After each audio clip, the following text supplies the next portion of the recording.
Imagine आपने पूरी मेहनत से एक टेस्ट दिया, टेस्ट दे के घर आए, उसका एनालिसिस किया और एक बहुत ही ब्यूटीफुल सी प्यारी सी एनालिसिस नोटबुक बनाई जिसमें क्वेश्चन, आंसर, मिस्टेक, रीमार्क्स सब कुछ लिखा। एंड उसके बाद जब अगले टेस्ट में एग्ज़ाम देने गए तो वापस से सेम मिस्टेक करके आ गए। अब ऐसा क्यों हुआ? क्योंकि हमने अपनी मिस्टेक एनालिसिस नोटबुक बना तो ली लेकिन उसे रिवाइज़ करना भूल गए, या फिर ये कह लो कि उसे रिवाइज़ करने का टाइम ही नहीं मिला। सो आज इस वीडियो में उसी प्रॉब्लम का आपको सलूशन मिलने वाला है। Hello guys, welcome back to my channel, it's me Kriti. And आज के इस वीडियो में हम बात करने वाले हैं कि आप किस तरीके से अपनी मिस्टेक एनालिसिस कर सकते हो। और मैं आपको नोटबुक वाला नहीं, एक दूसरा तरीका बताने वाली हूँ जो कि ईजी है। आप कंफर्टेबल रहोगे उस तरीके से, एंड उस तरीके से आपका कभी भी मिस्टेक्स रिपीट नहीं होंगे। इसमें हम 3 चीज़ों के बारे में बात करेंगे। सबसे पहले आपको अपनी मिस्टेक्स को कहाँ नोट करना है, दूसरी चीज़ आपको सिली मिस्टेक को कहाँ नोट करना है, एंड तीसरी चीज़ आप अगले टेस्ट में सेम मिस्टेक ना करें उसके लिए क्या करना है। तो वीडियो स्टार्ट करते हैं। सबसे पहले मिस्टेक्स को कहाँ नोट करना है। मिस्टेक्स को नोट करने हैं एनसीईआरटी में एंड नोट्स में। फिज़िक्स, केमिस्ट्री में जो भी आप नोट्स बना रहे हो आप उसी में अपनी मिस्टेक्स को नोट करिए। जो भी क्वेश्चन आपका गलत हुआ है या तो आप वो पूरा का पूरा क्वेश्चन आंसर अपने नोट्स में ऐड कर सकते हैं using sticky notes, extra paper चिपका सकते हैं फेविकोल के थ्रू, या फिर आप केवल अपनी मिस्टेक पॉइंट आउट कर सकते हैं। मे बी आपको फॉर्मूला याद नहीं आया तो आपको उस फॉर्मूले को वहाँ पे मार्क कर देना है। ध्यान रखिए यहाँ पे आपको सिली मिस्टेक्स नोट नहीं करनी है, केवल कंसेप्चुअल मिस्टेक्स नोट करनी है, राइट। सेम होता है बायोलॉजी में। आप कोई लाइन भूल गए, कोई स्टेटमेंट में कंफ्यूज हो गया जिसकी वजह से आपका क्वेश्चन गलत हो गया, कोई डायग्राम भूल गया, समरी में कोई पॉइंट था, मेन थ्योरी में कोई पॉइंट था, उन सारी चीज़ों को आपको एनसीईआरटी में प्रॉपरली हाईलाइट कर लेना है।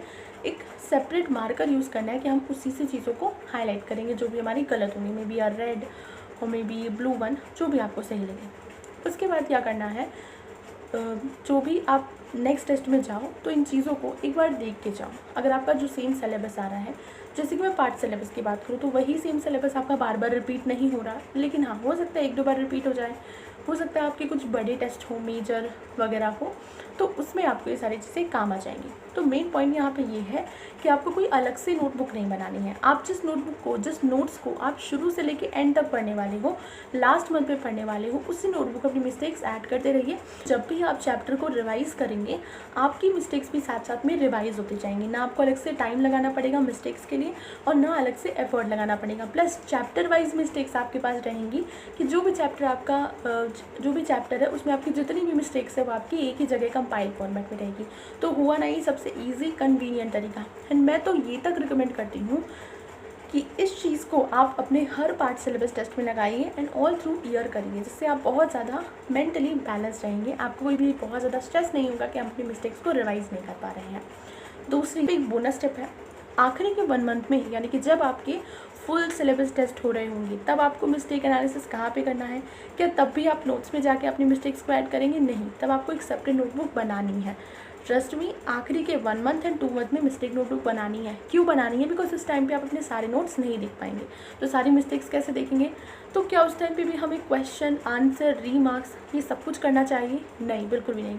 आपको क्या करना है, जिस चीज़ की वजह से आपका क्वेश्चन गलत हुआ है सिर्फ उतना लिख दो, that's it. Save your time, जिससे आपको बस इतना पता होना चाहिए मेरी मिस्टेक क्यों हुई। अभी भी हम केवल कंसेप्चुअल मिस्टेक्स की बात कर रहे हैं, सिली मिस्टेक की बात नहीं कर रहे हैं, उसको हम अभी अगले पार्ट में डिस्कस करेंगे। ओके, सो हमारा first part done. Part number 2 is कि हम अपने सिली मिस्टेक्स को कहाँ नोट करना है। सिली मिस्टेक्स की अगर मैं बात करूँ तो ये इतना ज़्यादा कॉम्प्लिकेटेड सी चीज़ है कि इसका कोई प्रॉपर सोल्यूशन नहीं है।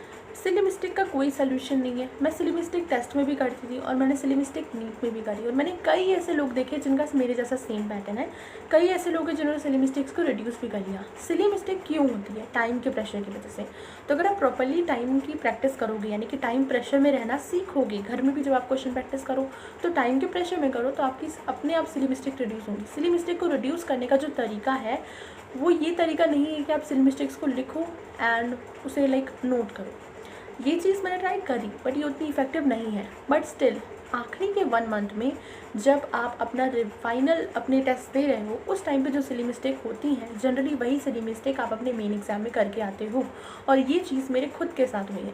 तो इसलिए आपको इस चीज़ का ध्यान रखना है कि जो भी आपके मेन मॉक टेस्ट हैं जब आप दे रहे हो, फाइनल मॉक टेस्ट है, फुल सिलेबस मॉक टेस्ट है, उसमें होने वाली सिली मिस्टेक्स को आप बहुत ज़्यादा ध्यान दो, उनमें सिली मिस्टेक्स को ध्यान देना है एंड उनको ही नोट करके रखना है, लेकिन एक सेपरेट नोटबुक में नोट करके रखना है। एक और तरीका है, आप अपने क्वेश्चन पेपर में, अगर आप ऑफलाइन टेस्ट दे रहे हो, आपको क्वेश्चन पेपर मिल रहा है, तो आप अपने क्वेश्चन पेपर में ही उस सिली मिस्टेक को हाईलाइट कर दो।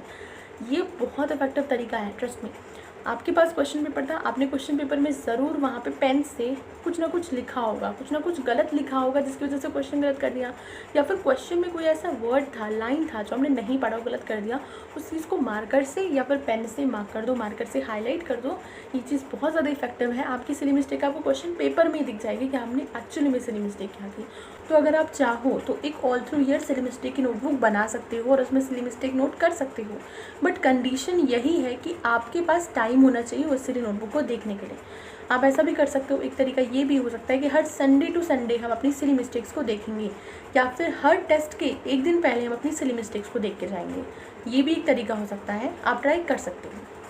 सो finally we are done with this whole topic कि हमें मिस्टेक एनालिसिस में कैसे क्या करना चाहिए। आई होप सो कि आपके लिए जो वीडियो है वो बहुत ज़्यादा हेल्पफुल हो। अपनी मिस्टेक्स को अपने नोट्स में ऐड करिए और आखिरी के so let me conclude this topic for you all.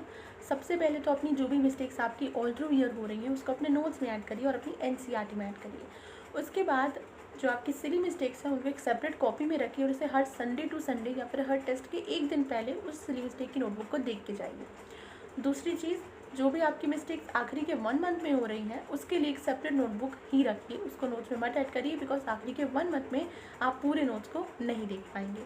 So that was, I hope so आपकी जो मिस्टेक एनालिसिस है उसमें आपको थोड़ा सा क्लैरिटी मिली हो कि मुझे किस तरीके से करना चाहिए ताकि मेरी मिस्टेक्स वापस रिपीट ना हो। और हाँ, टेस्ट में जो मिस्टेक एनालिसिस की बात हो रही है उसके लिए टेस्ट देना होता है, टेस्ट की इंपॉर्टेंस होती है, टेस्ट की स्ट्रैटेजी होती है, इसके रिलेटेड में मैंने वीडियो बनाया है जो स्क्रीन पे आ रहा है, आप उस वीडियो को देख सकते हो। एंड ऑल्सो हर सब्जेक्ट की स्ट्रैटेजी इस चैनल पे अवेलेबल है, उसकी एक पूरी प्लेलिस्ट बना दी है, वो भी आपको स्क्रीन पे दिख रहा होगा, तो आप उसे भी देख सकते हैं। Thanks for watching, stay tuned.